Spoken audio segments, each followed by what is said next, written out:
Today I'm gonna be making a review on the Lenovo ThinkPad T450. My model comes with a 14-inch 1080p TN display, an Intel Core i5-5300U, 8GB of RAM, and a 500GB hard drive. Considering all the other models in the T450 series, I think this is the worst one actually. It's quite slow at boot up and it takes about a minute and a half to boot up. And I believe that's because of the hard drive, so I'm gonna be upgrading to an SSD sometime soon. This laptop looks quite thicker in videos than it does in real life, and to be honest, it's pretty compact. The good thing about it being a ThinkPad is that it's made to be durable and not fall apart.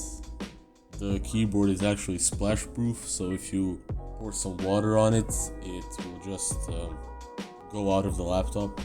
The laptop has all sorts of ports. There's charging port, 2 USB ports, and a Thunderbolt port on the left side, and on the right side there's a Kensington lock, a VGA port, Ethernet, another USB port, a SIM card slot, an SD card slot, and a headphone port.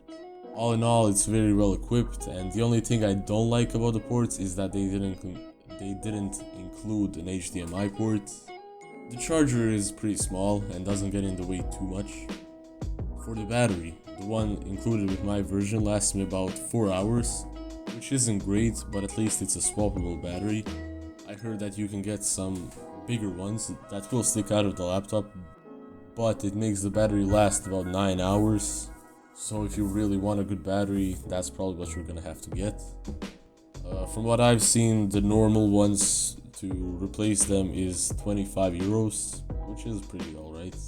The display on this laptop is probably the worst thing about it. It just doesn't look good. The colors are bland and muted.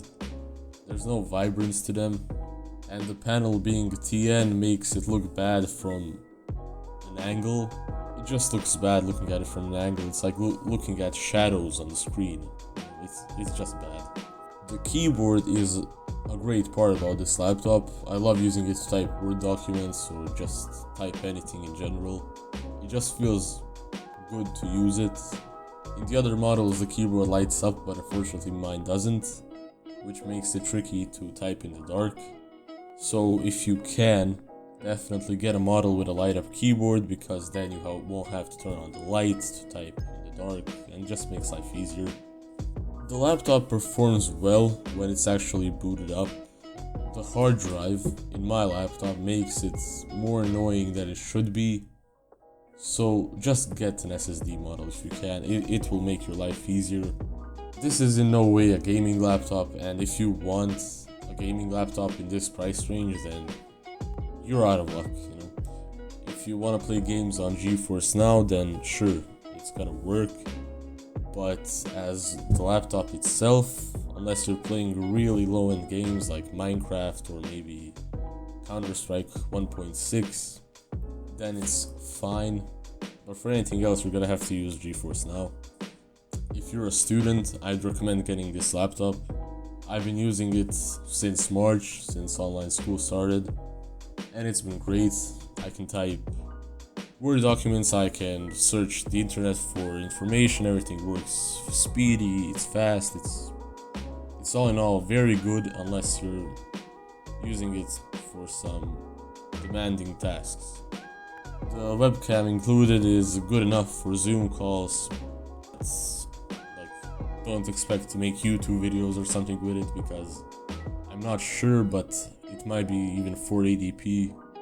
The price of 200 euros that I paid for it, I'm pretty happy with it, and I would recommend it to anyone looking for an affordable laptop.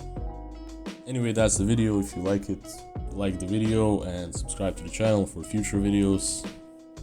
And yeah, have a nice day.